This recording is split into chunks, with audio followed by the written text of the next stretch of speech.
All right, so in terms of what's on the project, it really is all about filtering, which is an important operation, which you guys talked about a little bit with Yahoo in 2112, correct? So let me ask you guys this. In 2112, you've seen Bode plots, right? Yep. Okay. What is a Bode plot? It's like Graph of the transfer function, am I correct? Graph of the transfer function. What does it tell you? the Tells you the gain of the function per frequency. Gain Or the per gain of the wavelength. circuit per, well, yeah, per wavelength. So first of all, No, stop using the word wavelength. You guys use that word a lot. Wavelength is a physical quantity for a wave that exists in space.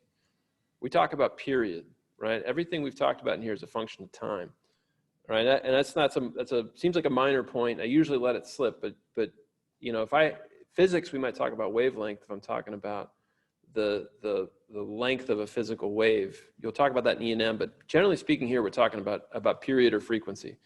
Although you got the idea right, I guess, for the most part. Sorry, I get those mixed up a lot. That's well, not fair. Mixed up. I accidentally, I do that a lot. That's fair. Yeah, no, and they're closely related to each other, right? So no worries about that. But you know, that's something that we stay away from kind of in general.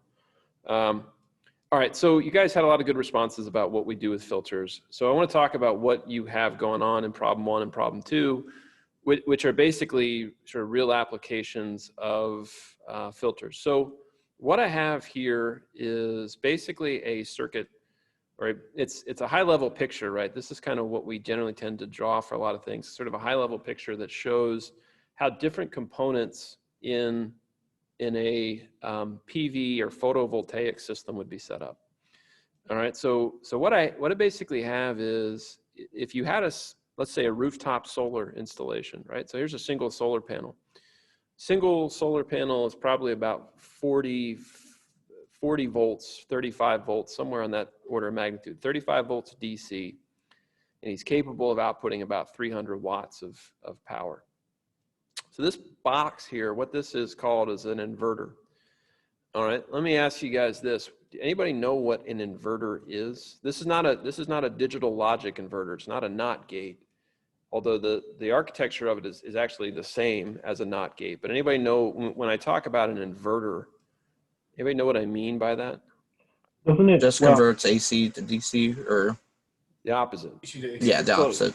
Yep, so a rectifier goes from DC to AC, and an inverter goes, rectifier goes from AC to DC. Inverter goes from DC to AC. Okay, so I get a DC input on the solar panel, and then ultimately I have an AC waveform. So in this context, this is basically what I would have if I hooked up to the grid, right? So basically the grid is a voltage that is sinusoidal. And if I'm hooking up to a typical grid, in the US at least, this would be 120 volts, all right, AC, so 120 volts RMS. And the output of this waveform here is an ugly waveform. The voltage that exists at the output is a very ugly waveform. And the current looks like what I showed in the actual, the project description, right? So it looks something like this. So if you look at that current and you zoom in on it, basically what it has here, if I had to write a function for it, the current, if I wrote a function for it, would be some sort of amplitude cosine omega t, right? So, and that cosine, the frequency of this guy would be 60 hertz, because that's the frequency of the grid, okay? And there would be on top of that, this, what I called noise function, n of t, which is, if you zoom in on it, this triangle function, okay? All right, that's basically what the current looks like here in this inductor. So when I have this little thing here with a little circle, basically what that is it's a current measurement. It's a current sensor. So basically if I take a wire and run it through a loop, that loop can figure out what the current is flowing through that thing. So this is a pretty typical electrical system. They used to build these in junior design, actually. And I'm not sure if they're still doing that, but essentially what's a good problem, because there's circuit design that goes with, you know, designing the inverter and all that stuff. But then there's also a lot of code design that goes into the microcontroller. And this is a very common problem. So what I'm doing is I'm taking a measurement of a current that is what I'll call ugly. All right, so this guy is pretty ugly. And That's a work of art. well, it is a work of art in a way, but he's ugly electrically, I guess, right? So I would agree with you. It is nice, right? But this guy has a sawtooth wave here, and I'm not doing it totally correctly. But in the case of what I gave you there, there's actually a sawtooth wave. You got to figure out how to manipulate that sawtooth wave to get it to truly be a what I call a triangle wave. But it has a frequency of 10 kilohertz. So 10 kilohertz is way higher than 60 hertz, okay? Way higher than 60 hertz. But that 10 kilohertz comes in from the way that circuit operates. And I'm going to see here. So, okay, so I have, just as an example, this is what one of these things might look like, if you guys can see that. So this is the inverter circuit. And so this very typical sort of device, what you have is basically like these two things right here. These guys are transistors. Those transistors basically turn on and off. So these guys here, they turn on and off really fast, basically at 10 kilohertz to create this ugly waveform. All right. Now, the bottom line, though, is in the overall system that I've got, all right, I need to see myself now. All right. So if I look at in this system, the goal of this microcontroller is to control the 60 hertz part of the current and to make sure that the 60 hertz part of the current is exactly what I want it to be, meaning that it has the amplitude, frequency, and angle that I want it to have. And so when I go into the microcontroller, I don't want to see the waveform on the left. I want to get rid of all this extra junk. So basically this sawtooth wave, I don't want it. What I want is just the 60 hertz component there. All right, so I just want to extract the 60 hertz out of it. So the goal of this thing, the filter that I've called H of omega, the goal of the filter is to basically say, okay, this is the waveform I have that exists in the real world. And I want to build some kind of a filter that gets rid of that sawtooth waveform. And basically the output looks like this. All right, so I think it's important to understand that. All right. Now, if I zoomed in on this waveform, right, so if I zoomed in, like, let's say right around this section right here, all right, that's what I did here. So what I have is a zoom in this area. And what I see is that little sawtoothy waveform is still there. It's not gone, but it's a lot smaller, okay? And the idea is here that we're trying to make those components a little bit smaller, all right? That's the idea of filtering. This is a really common problem where if I have a microcontroller that's basically doing some control, he measures some ugly signal here in the real world, and that ugly signal needs to get, we call it conditioned before it goes into the microcontroller. I need to clean it up. All right, so that's the act of what we call signal conditioning, is to clean the signal up. Question. So what would happen if you just didn't have the filter and that sawtooth went right directly into the microcontroller? Would it like break the microcontroller?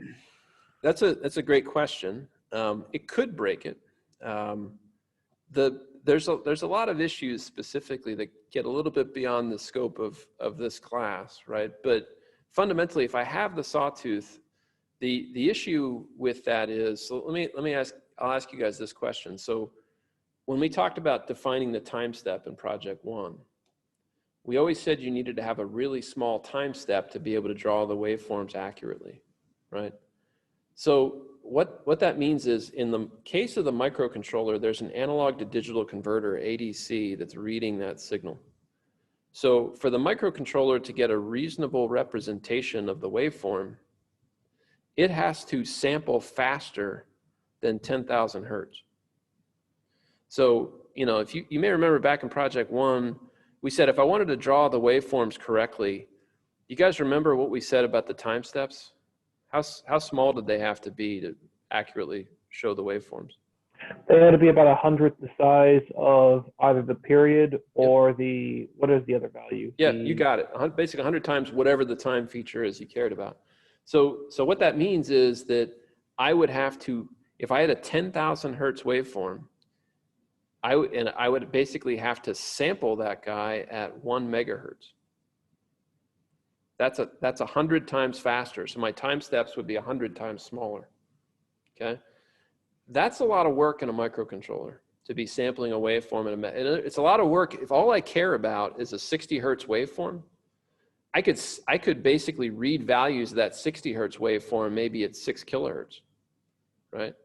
Basically 100 times faster would be, that's a lot less work on a microcontroller than sampling at 1 megahertz. All right, so what I want to do is get rid of all the crap that I don't need, because from a control perspective, I don't need all this fuzz, right? It's just fuzz. I can get rid of it. And if I do my work properly, then that makes the life on my code a lot simpler. All right, that's a kind of a high level definition, but hopefully that kind of makes sense. Does that answer your question, Mr. Shadow Beast?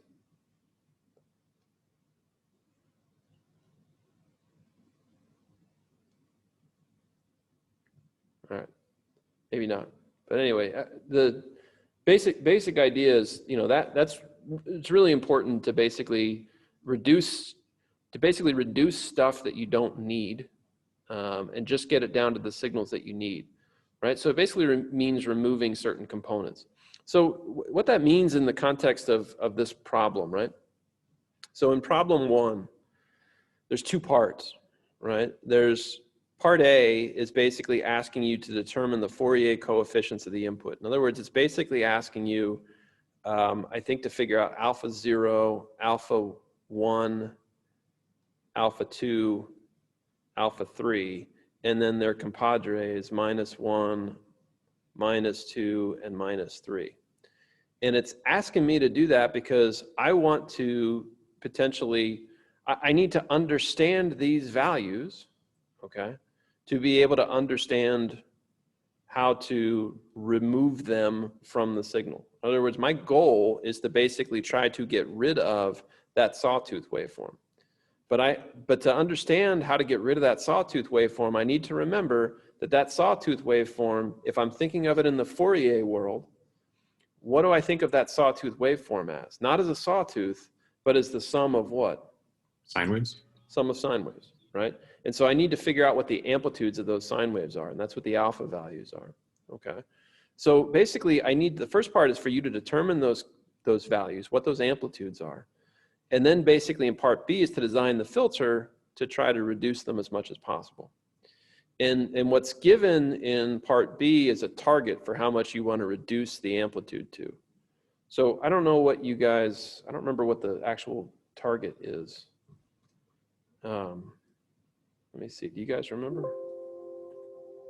Maybe you haven't looked at it yet. Or maybe you have no clue what you're doing. All of the above are possible. I think what it says here I think it's 1% of its input. Yeah, 1% of its input. Okay, so we'll talk about this. Yeah, so basically what it's saying is that, so the 10 kilohertz, so just to understand here, if I look at this, right? So there's alpha 0. What frequency is alpha 0? So if I have n equal to 0, what frequency am I talking about? 0. Yeah, DC. right? When n equals 1, in this case, I am talking specifically about the sawtooth, which has this frequency here. So what frequency am I talking about in this case for n equal 1? 10,000. Megahertz? Yeah, so this was the sampling frequency idea here. Yeah. Oh yeah, 10,000. Yeah. At 10,000, 10 kilohertz. Okay. And if I'm talking about 2, then I'm talking about 20 kilohertz. Talking about 3, I'm talking about 30 kilohertz, so on and so forth, right? So basically what I've done is I'm basically saying, all right, I want the output of the filter to be 1% or 0.01 times as large as the input. So what that would mean is I want to take 0.01 times my alpha 1 value. That's what I want to be. I want my output to be at 10 kilohertz. It should be less than 0.01 times, I guess I should say, the magnitude of alpha 1. Does that make sense? Yes. Okay. So our goal is to basically, in that problem, choose one of the 3 filters that will get us there. Okay. And so that's really the goal that we've got in trying to set that problem up. Okay, so I want to try to understand that setup a little bit more here, with an example today. All right, so the similar, and I'm going to talk a little bit towards the end about problem 2. All right, I'll talk about that one a little bit as well. But and this, what I'm going to talk about here relates to both of those problems. All right, so I want to dig into it a little bit. All right, so let's say what I have is a square wave like this. All right, so in your case, what you have is a sawtooth wave, and that's going into some filter. And what's coming out of that filter is basically no sawtooth wave. All right, we're basically trying to get rid of the sawtooth wave. When I say get rid of, well, the target you had is that the output needs to be less than 1% of the input. Less than 1% effectively means that I'm getting rid of that waveform. All right, we can't ever make it go away. But to say that we make the component at 10 kilohertz become 1% of its input is effectively a way of us articulating our desire to make it become 0. All right, that's the key concept. All right, so normally when you guys are in circuits, Yahoo gives you a circuit and you figure out the transfer function, and then from the transfer function you go and you make a plot of it. All right, when we design stuff, we don't do it that way. We typically say, I want to make a particular signal less than 1% of a particular value. Then I look at the transfer function that would make that happen, and then I figure out what circuit I could build to make that happen. Okay. So in this example, I want to look at something pretty similar. So basically, let's say I had this square wave here. All right. And that square wave, f of t, I've written it as there. This guy is a filter. So this says motor, but let's say this guy here is my output voltage, V out. Okay. So what I want to do is take this voltage, put it into this circuit, and figure out what the output voltage is going to be. All right. And this guy is a low pass filter. So if I use the term low pass filter, that should be a term that you've heard of with Yahoo before. What does it mean to be a low pass filter? It means that in order for it to pass through that filter unaffected, it has to be below some threshold. For a sine wave to pass through that filter unaffected, that sine wave has to have a frequency lower than the cutoff frequency of the filter. So a low pass filter allows low frequency signals, low frequency sine wave signals to pass through. All right, so in other words, if this guy was a sine wave, I would see a sine wave at the output if the frequency was right. Okay, so what I want to do is put some meaning to that, because that's really what you're doing here is you have a low pass filter in problem 1, and you are trying to remove high frequency signals. Okay, so in other words, you're trying to, so this is a low pass filter, and you're trying to keep the 60 hertz, and you're trying to get rid of the 10 kilohertz. All right, that's what a low pass filter will do. So the low frequency signals that are making it are the 60 hertz, and the 10 kilohertz are the ones that are not making it. Okay, does that make sense? And this low pass filter, it's the same even if it's like a sawtooth or a square wave or a sine wave. As long as the frequency is going to be blocked, it doesn't matter the shape of the. Okay, that's a great question. I want to get to that. So the thing is, like that sawtooth waveform, even though it's at 10 kilohertz, it's not just at 10 kilohertz, right? That sawtooth waveform is at 10 kilohertz and 20 kilohertz and 30 kilohertz. It consists of a bunch of sinusoidal signals. And so if we really want to understand what the output's going to look like, we have to look at it at each of those signals that are within that Fourier series. Okay? Whoever said that was a good question. I want to touch on that here. All right? But the basic idea is that I want to filter out not just, so when I say I want to filter out the sawtooth, it means that I want to filter out its fundamental term as well as the higher harmonics. Does that make sense? Yeah, that makes sense. Okay. All right. So in this context, right, what I'm asking you to do in part A of the problem is to figure out the Fourier transform of that sawtooth wave. Okay. So what I've shown here is if my input is this waveform, it's a square wave now. What I've shown here is the Fourier transform of that waveform, right? So I plotted this in MATLAB. So what I'm showing is this is the magnitude over here on the top, and this is the angle on the bottom, okay? And in this case, I've set the fundamental frequency to 2 pi over 10, all right, or 0.2 pi radians per second, okay?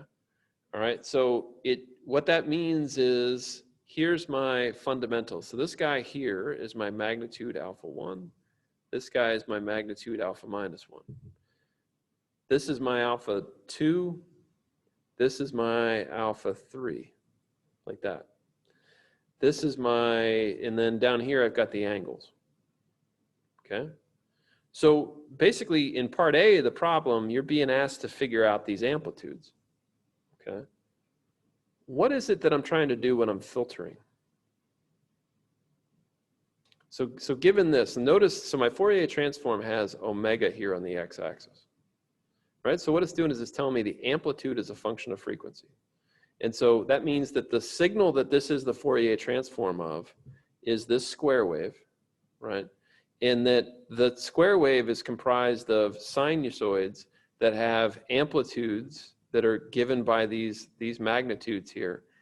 And it has those amplitudes at frequencies that are shown here, okay? So in this case, before we go too far into this, so I've got alpha 1 and alpha minus 1. That means that I have a fundamental term which has an amplitude C1 cosine. In this case, omega naught is 0.2 pi, so omega naught t plus angle alpha 1. You guys follow that?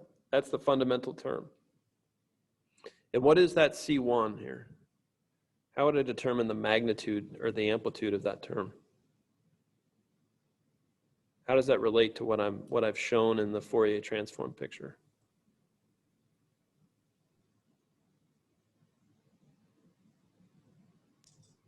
Would it just be half of alpha 1, the magnitude of alpha 1? Yeah, it's hard to keep all that stuff in your head. It's basically, yeah, it's 2 times the magnitude of alpha. Okay. But you Yeah, I knew it was one of those. Yeah, you got the right idea. Okay. All right, angle alpha 1.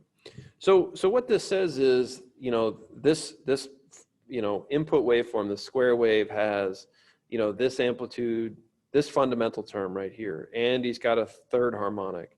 Does he have a second harmonic or fourth or sixth? No. No, because you can see that the amplitudes are really, really small there. Okay. So if I want to get rid of this, let's say I don't want to see any of those harmonics. Okay. I don't want to see any of those harmonics. Then what do I want my filter to look like? So in other words, I put f of t is the input to my filter. It's a square wave. And at the output of my filter, right? So let's put it this way. F of t goes in. And then I have some output. And let's say I don't want to see the square wave at the output. If I don't want to see the square wave at the output, then what do I have to do to all of these spikes here in the Fourier transform? What do I have to multiply them by to make them go away? 0. 0. Okay. So that says that what I need to do is I need to have in here my filter, h of omega, needs to have a magnitude that looks like this.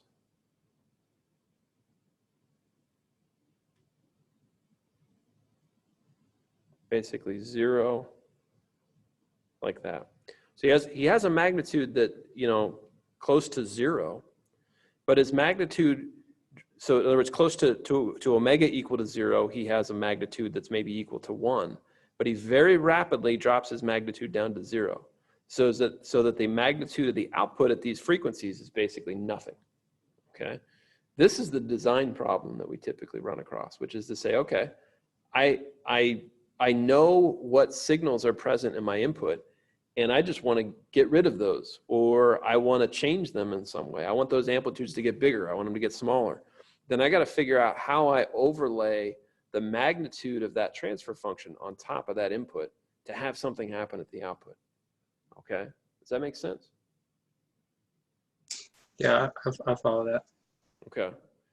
Now, by comparison, the other way I could look at this problem is, and this, we're going to look at this problem a couple of different ways here for a second to try to understand this, right? What I want to do is I want to say, all right, what happens if I want to pass all of these frequencies? In other words, I want if the input is a square wave, let's say I want the output to also be a square wave. What would my filter need to look like then?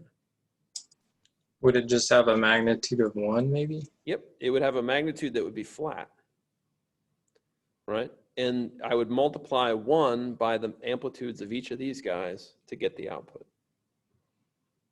All right, so it all depends on how I design the filter, whether or not what the output looks like. If I make a really wide filter, then all of those sine waves at the input will make it to the output. If I have a really narrow filter, like what I drew before, right, where he only passes frequencies near DC, then I'm going to lose most of those harmonics, okay? So the problem that I'm kind of asking you to do in problem 1 is to design a filter that basically gets rid of all of these harmonics, okay? All right, questions about that?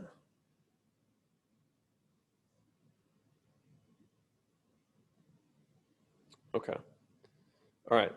So given all that, right? So let's say I had, the same circuit that we were looking at there. All right. And this relates a little bit to what I'm going to do here relates a little bit to problem 2 as well. Okay. So what I have here, this is my transfer function. Now, how did I figure out this transfer function here? What's going on here math-wise for me to figure out the transfer function? You're looking at the impedances of the components? Yeah, I looked at the impedances of this, and it looks like I did a voltage divider relationship to figure out that transfer function. Now, the thing is, with Yahoo, you were referring to V in of omega and V out of omega. You were referring to them as phasors.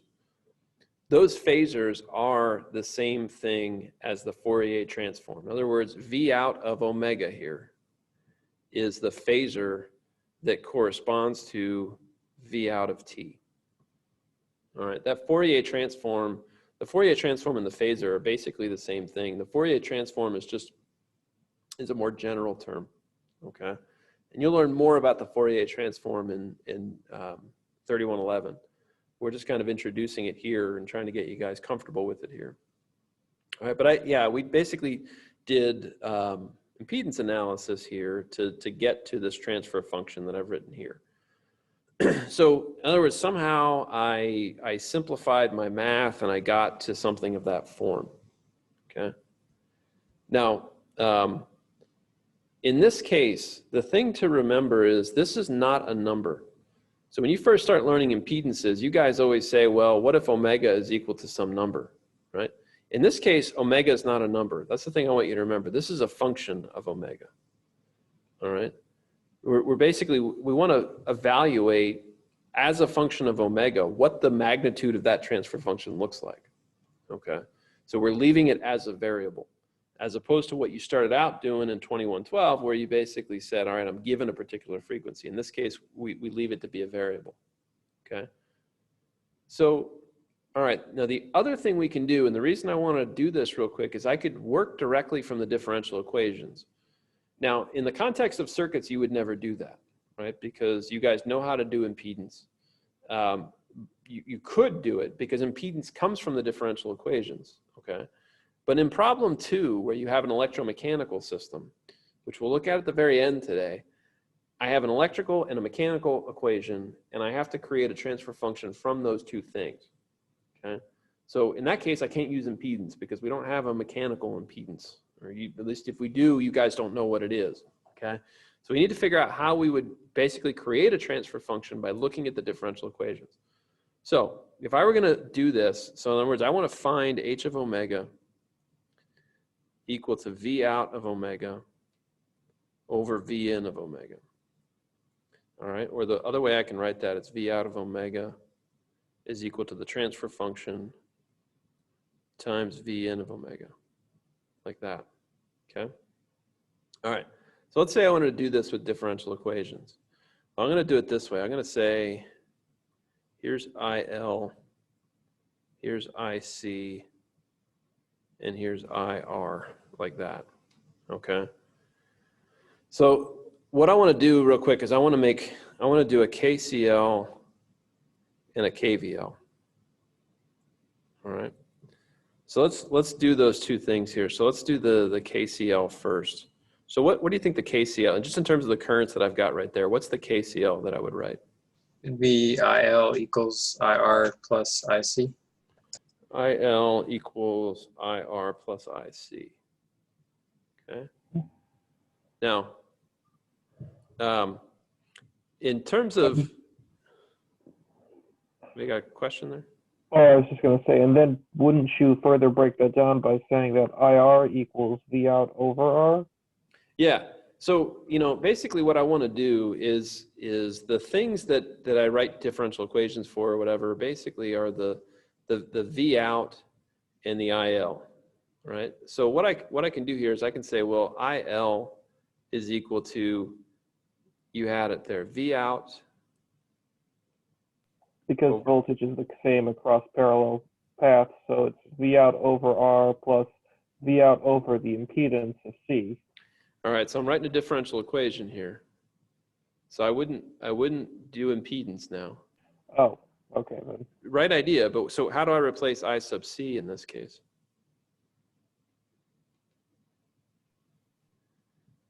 All right, so let's write the other two things we know here. IC equals C dV Oh, right. dt, right? What's the other relationship? What's the one that I have for an inductor? It's VL equals L d di dt. That's it. Yep, like that. Okay. All right, and so this becomes C dV out by dt. Okay, so now I have one differential equation there. So IL equals something, and I can get another differential equation by doing a KVL. All right, but the thing is, so you guys do impedance analysis, and that allowed you to get rid of differential equations, right? How does that work? Well, basically, the whole idea is if I put a sine wave in, that means I have complex exponentials, e to the j omega t, right? If I go into this differential equation here, so VL equals L dIL by dt, if I had, if my IL was e to the j omega t, what is the derivative of that? So L times di by dt. What's the derivative of that?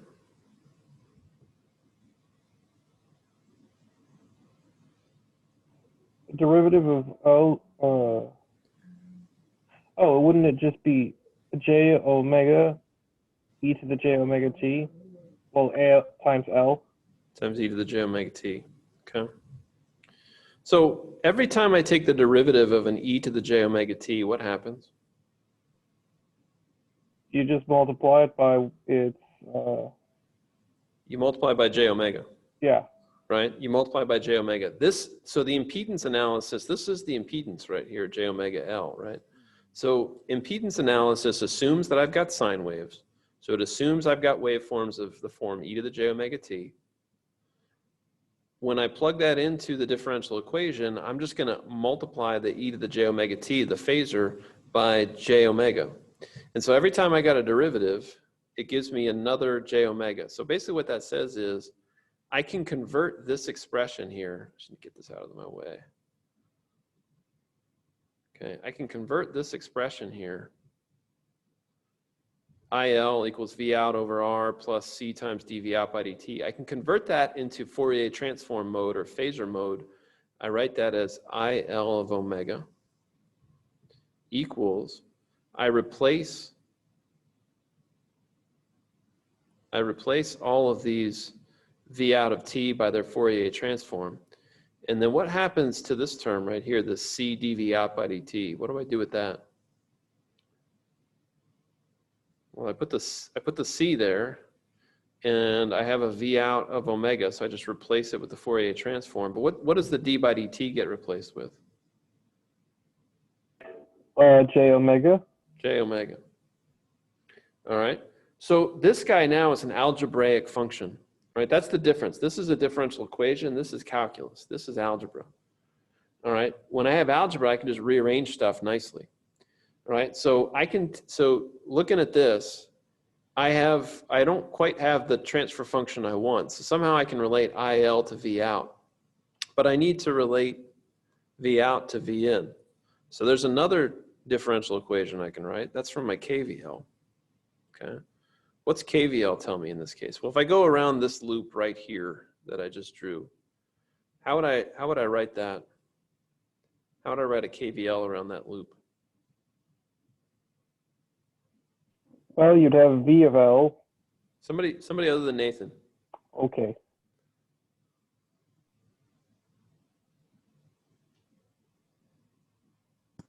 So are you going to do that with impedances, or?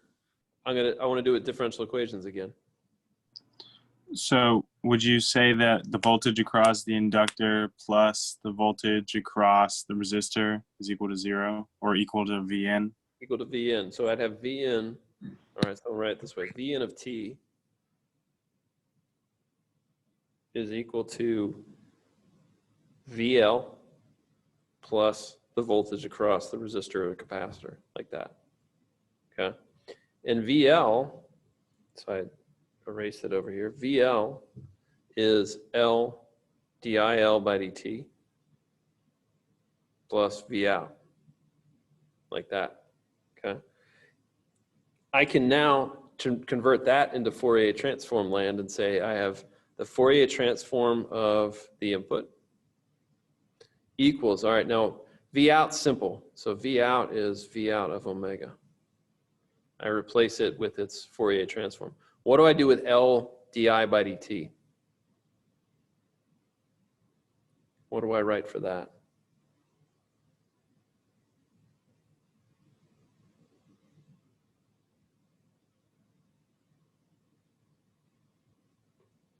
Would it be J omega L e to the J omega t?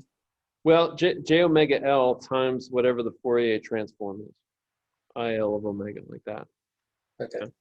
Basically, what's going on is we impedance analysis, which is basically what this is. What the motion that I made in going from the differential equation to this expression is I went from what I call the time domain to the frequency domain. So basically, this frequency domain is impedance analysis, right? Essentially, the act of writing this J omega is replacing the d by dt, right? If I have sine waves, meaning if I have inputs that are of the form e to the j omega t, then what I'm doing is replacing all the d by dt's with j omega, all right? And we've talked about this idea a number of different ways, but basically what I have now is this is an algebra equation, and this is an algebra equation. And if I want to figure out the relationship between the two, I just got to combine them, right? So I have IL equals J omega C V out plus V out over R. So that becomes J omega C plus 1 over R all times V out. And then this guy over here was V in equals J omega L IL plus V out. So if you look at this, I can basically take my IL expression, plug it in here, and I'll get a transfer function. I'll get a relationship between V in and V out. All right. This is impedance analysis here, right? If you look at what I've done here, right? If you look at this expression, maybe this is the easier one to look at. This is the same expression you would get if I just used impedance analysis, right? If you said V in equals J omega L times I, that's the voltage across here, plus V out, that's the voltage across here, right? This expression came straight from the differential equation, okay? But it's the same thing you would get from impedance analysis.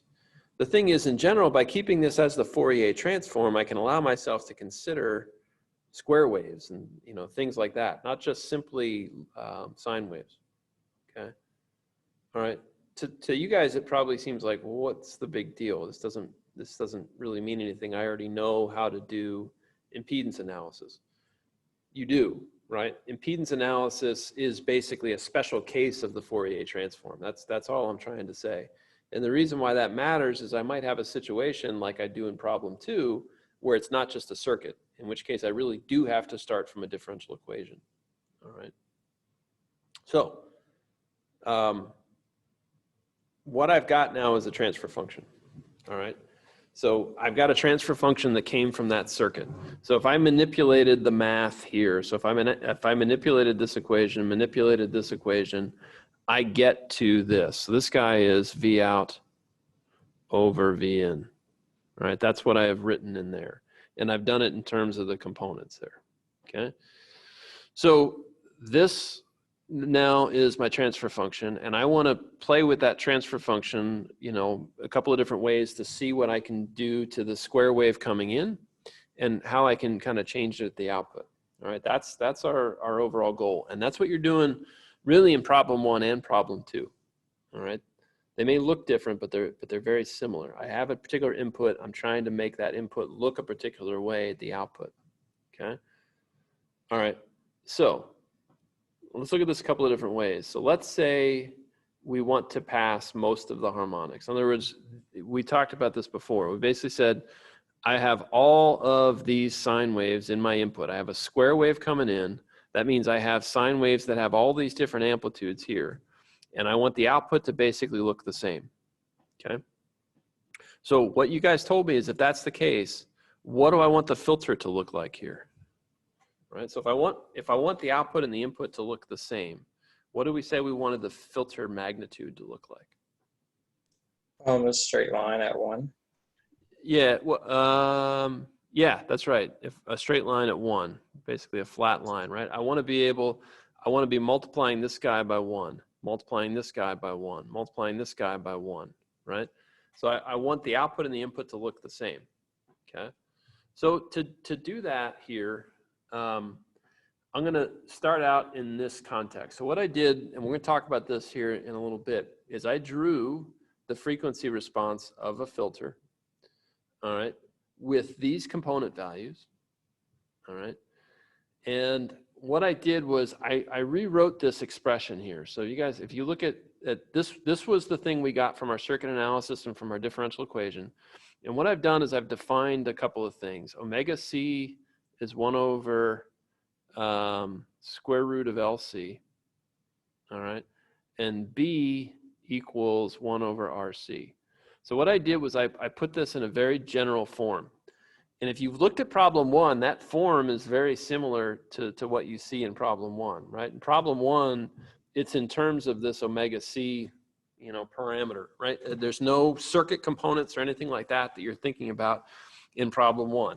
I've just basically given you the transfer function of a filter, and I've put it in terms of these parameters like this. And that's a very common way to think about filters, all right? And what we do is we play around with this omega C value to change what the filter actually does to the input, okay? So in this particular problem, all right, so omega naught I defined here, omega naught is the fundamental frequency of that square wave, all right? And it's 0.2 pi, okay? So let me ask you guys this. You know about the term corner frequency of a filter, right? And again, I'm not talking about equations for it or any of that kind of stuff, but the corner frequency of a filter, what am I talking about if I talk about the corner frequency of a filter? So you talked about that with Yahoo. You talked about maybe, I don't know, what term did you call it with Yahoo? Corner frequency, there's different terms, 3 dB frequency. What did you guys call it there? I think we used both of those. Okay. So where do I want to put the corner frequency in this case? If I want to pass all of these harmonics, right? So I want the amplitudes of all of these terms here to be the same at the output as they are at the input. then where do I want to put that corner frequency? As far away as you can, because you want the corner frequency to be away from alpha.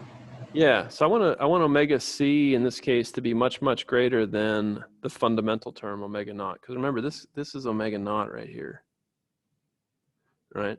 This guy here is 3 omega naught. This guy here is 5 omega naught, okay? I want omega c to be much, much greater than omega naught so that all of those guys pass through the filter, okay? So in this case, right, what I've done is I said, well, let's let omega c be 500 times omega naught, okay? And to do that, I would need components that would be this size, right? That's basically what it works out to be, okay? All right, so what I want to do is I want to just examine that filter, and I want to analyze what's going to happen now. We've already said intuitively what we think should happen. If I've made the amplitude of this guy 1, all right, then I want to make sure that it should be the case that the input and the output at each of these frequencies has the same amplitude. So I want to verify that. So what that means I need to do is I'm going to plug in omega c equal to 500 times 0.2 pi. So that would be 500 times 0.2 times pi. I want to take that, plug it in here, and then I want to look at what the magnitude of that transfer function looks like, okay? So here's me doing that, all right? We're going to talk about some code to do this here in a bit. But what I've got is I've plotted the magnitude of h of omega here, all right? That's the magnitude of the transfer function. And like we said, it's flat. It's flat at 1, all right? So what I need to do, if I want to figure out the amplitude of at the output, all right? So let me go back to my general picture. If I want to figure out what's going on at the output, what I say is if this guy here, if the filter has a transfer function h of omega, then what I say is that the Fourier transform of the output is equal to the transfer function times the Fourier transform of the input, all right? So that basically is 2 equations, one for the magnitude and one for the phase. Now I'm going to ignore the phase, but there's also a phase relationship. All right, the phase relationship would be the angle of y is equal to the angle of h plus the angle of x, right? We're not going to worry about this. That is a true statement, right? But we're going to worry more about the magnitude because typically that's what people are worried about much more so is the magnitude, not the angle, okay? So what I've plotted here in this picture is I plotted the magnitude of h on the top, the magnitude of x on the bottom. And then as it turns out, I've also plotted the angle of h down here as well, but the angle of h just so happens to be 0. We're not going to worry about the angle. We're going to worry about the magnitude, okay? So if I want to figure out the magnitude at the output, what I do is I look at each of those individual frequencies, okay? The magnitude of each of those individual frequencies. So what I'm doing is here. So here's the fundamental, right? I'm saying the magnitude at the fundamental is the magnitude of the transfer function at the fundamental times the magnitude of the input Fourier transform at that frequency. All right, now I know that this guy right here specifically is 2 over pi. That's what this magnitude is. This is the magnitude of alpha 1. Happens to be 2 over pi, and this guy happens to be as well. All right, 2 over pi. So this guy right here is 1 times 2 over pi is 1 times the magnitude of alpha 1, like that. And then when I'm looking at the third harmonic terms are here and here. The magnitude at the output at that frequency is this guy, which is the magnitude of the transfer function at that frequency times the magnitude of the input at that frequency. And so in this case, that's 2 over 3 pi, or if I write it differently, it's 1, that's this magnitude, times the magnitude of alpha 3, like that, all right? And then similarly down here, I've done it for the fifth harmonic. You guys follow that? Yes.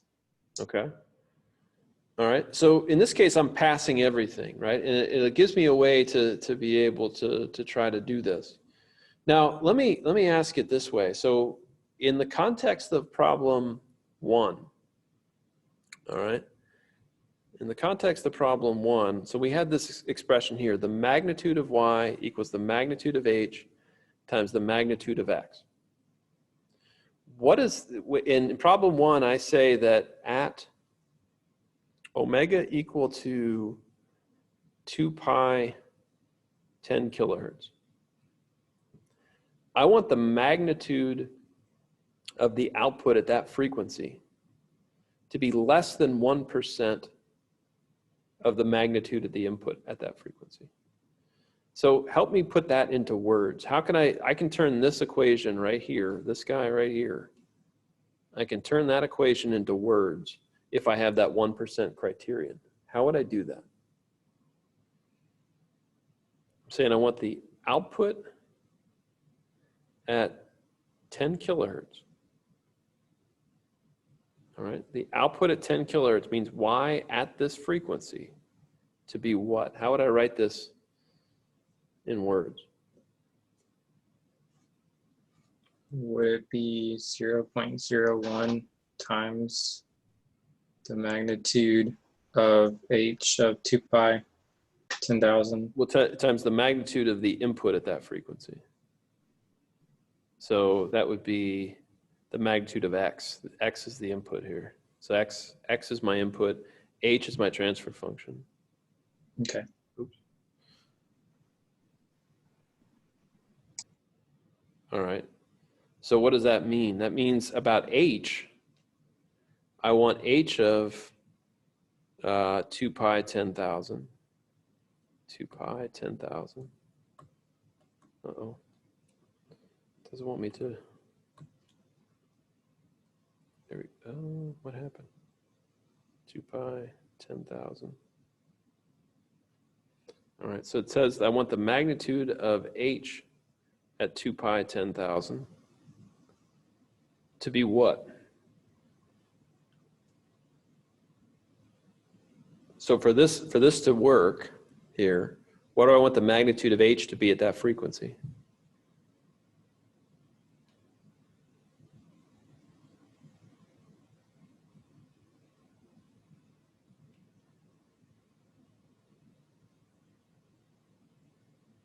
Right, just looking at the relationship between those two things right there, what do I want to have happen?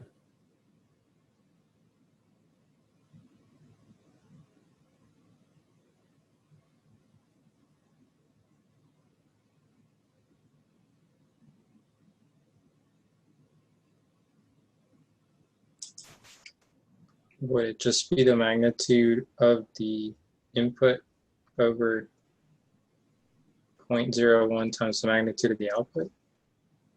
Okay, so you just need a pattern match between this equation and this equation, right? So it's saying the magnitude of the output equals the magnitude of the transfer function times the magnitude of the input, right?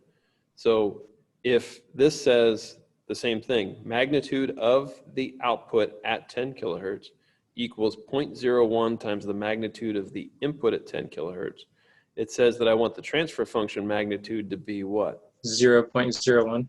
0.01, that's right. So our goal is to basically, in problem 1, is in part B, is to choose the corner frequency so we can make this to be true. In fact, I think what it really says is it needs to be smaller than that. So in other words, this should not be an equal sign, but it should be a less than 0.01. All right, is really the way that it's stated, but that gets the sort of the idea across. Okay, so that's a matter of basically playing around with the omega c value. Now, one nuance to all this is that we typically don't plot the magnitude h of omega in the way that's shown here. I don't know why. No, okay, that was weird. We typically don't plot the magnitude on what we call a linear scale. What we do is we typically take the logarithm of both sides of that expression and multiply by 20. All right. That's kind of for historic reasons, but that's, you guys should have seen this 20 log thing with Yahoo when you did Bode plots, right?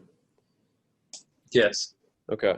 So basically what this is saying, if I take the log of both sides of this thing, so I take the log of this and the log of this side. So let me write it separately. So if I have the log base 10 of the magnitude of y, and I take the log of the other side, which is magnitude of h times magnitude of x, like that. What happens when I have those two things multiplied like that? You can split them up into addition. Yep, so I can say magnitude of h plus magnitude of x. Right? Now, the reason I do that is because that's really the way that we typically think about this stuff. All right, in the unit that we give to it, 20 log 10 of a number, all right, has units of dB or decibels, right? And that's what comes out of the Bode command in MATLAB. So in this case, all right, what that says is if I look fundamentally at the fundamental term, right? So at the fundamental frequency, if the transfer function has a magnitude of 1, then it has an amplitude of 0 dB. All right, when we put it in decibels that way. All right, now we can go through and do this analysis a little bit, but let me put it back to this expression here. All right, to what we said you guys have to worry about for your project. So we basically found that we needed the magnitude of h of, I don't know why this slide won't let me edit. All right, we need the magnitude of h of 2 pi 10,000. We need that to be 0.01. All right, so I got to figure out, when you draw the Bode command in MATLAB, it's going to plot something in decibels. So how do I convert 0.01 here to decibels? What do I do to it to convert it to decibels? Would it be like 20 log of 0.01? Yep, so I take 20 log base 10 of 0.01, which if you go through this, 0.01 is 10 to the minus 2. This guy becomes negative 40 dB, okay? So what it says is when you look at the Bode plot, you want the Bode plot to have a magnitude less than negative 40 dB, okay?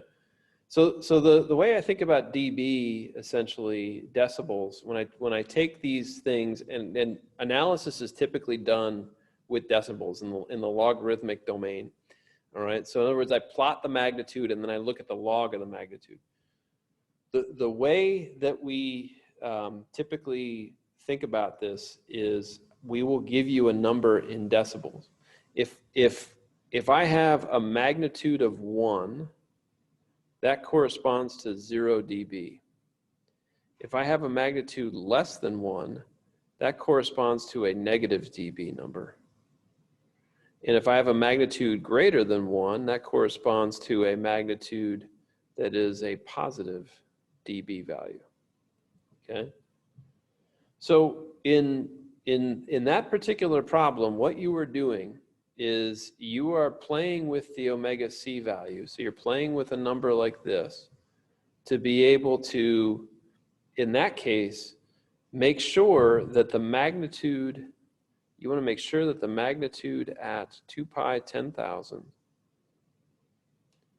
is less than 0.01, or that 20 log of that, so 20 log of that is less than negative 40 dB, all right? So you're basically moving that around and you're looking at what the magnitude of the transfer function is doing as you change that omega c value, okay? So I have a question. Okay. So we're given 3 filters, and if we know what we want the magnitude of the transfer function to be, could we not just solve those filters for omega c to find out what value we would want? So you've got three filters here, right? So you're totally right. You've got three choices. The problem that you have is when you look at these different filters, each filter is going to have a different way of behaving. Okay. And what that means is when you look at H1 versus H2, for instance, what you're going to find is that at the same frequency, so if the omega C value was the same for H1 as it was for H2, then what you would find is that the magnitude at 10 kilohertz would be a lot smaller for this guy, for H2, than it would be for this one. Now, you guys are going to do exactly what any engineering student who is full of math in his head is going to do, and you're going to try to solve for things, and you're going to make nasty equations and do things that no engineer would ever do. All right, and what you just said, Tim, is exactly what I would expect you to say, and not you, the general you, right? Don't write an equation and try to solve for an omega C value. All right. That's what I'm trying to say. Don't try to solve for something. So what it says here, select an appropriate filter to meet this requirement. Choose omega C for the various filters. All three can meet one of the requirements and only one can meet both. All right, now the two requirements that you're given here, the fundamental component must be reduced to about 1% of its input value. And so it says, use this spec to determine the desired magnitude. So we did that already. We basically said the magnitude needs to be 0.01, okay? Now the other thing it says here is the 60 hertz component of VS should not be significantly affected. That means its amplitude must be almost the same, and the phase shift should be less than 4 degrees, okay? The phase shift should be less than 4 degrees. That basically tells me that what I need to do is I need to have, put a new blank slide in here, right? So that basically tells me that the magnitude at 10 kilohertz needs to be less than 0.01. And it also tells me that the angle at 60 hertz needs to be less than 4 degrees. And I guess similarly, it says that the magnitude at 60 hertz needs to be approximately 1, like that. Does that make sense? Yes. So would you just draw Bode plots for each of the equations? Yep, you would draw, but the thing that you don't know in that problem, right, is in problem 1, you don't know what value to choose for omega C. But you kind of do, right? So this is where, so what do you know? So in that case, if you look at your choices, you have H1, you have H2, and you have H3. Or was it H3? Or did I call it H4? What did I call it? I called it H4. Yeah, I called it H4 on purpose. Now, if you look at this, so Yahoo probably talked about this. So in this case, this guy is what I would call a first order filter. This guy is a second order filter. This guy is a fourth order filter. Fourth order. What does it mean? When I say a second order filter, when I look at this, what does that mean to say this guy here is a second order filter?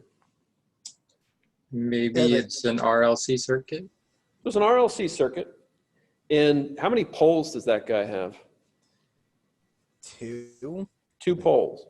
So once I get past the cutoff frequency or the corner frequency of that filter, how fast is the Bode plot falling? Very fast. Very fast, yeah. So in Yahoo's class, right, if I have a pole, right, how fast does a transfer function fall after a pole? How fast does its magnitude fall? What's the rate? What's the slope of 20. 20 dB, right? So if I have 2 poles, how fast will it fall? 40 dB. 40. 40 dB. 40 dB per what? Decade. Decade. 40 dB per decade. All right. So what did we say? That if you look at the magnitudes of each of these guys at DC, right? What's the magnitude at DC? For each one of them, you should see that it's 1. Okay. So they're going to start at a magnitude of 1. And essentially what you're saying is, I need to have the magnitude fall to 0.01 by the time I get to 10 kilohertz. All right. Which means I need to have fallen negative 40 dB below 1. So knowing that kind of helps me figure out what to try for my omega C value, right? So if I wanted to use H1, that's a one-pole filter. So if I wanted to meet this requirement here, that the magnitude needs to be 0.01 at that frequency, where would my omega C need to be? How many decades before this value would that need to be? 2 decades before? 2 decades before. So that means that my omega C would need to be located at not 10 kilohertz, not 1 kilohertz, but at 2 pi times 100 hertz. So the omega C is happening at 100 hertz, so that by the time I get to 10 kilohertz, my magnitude's fallen to 40 dB. That make sense? Yes, that makes sense. Yeah. Now the question is, do I also meet this other criteria with that?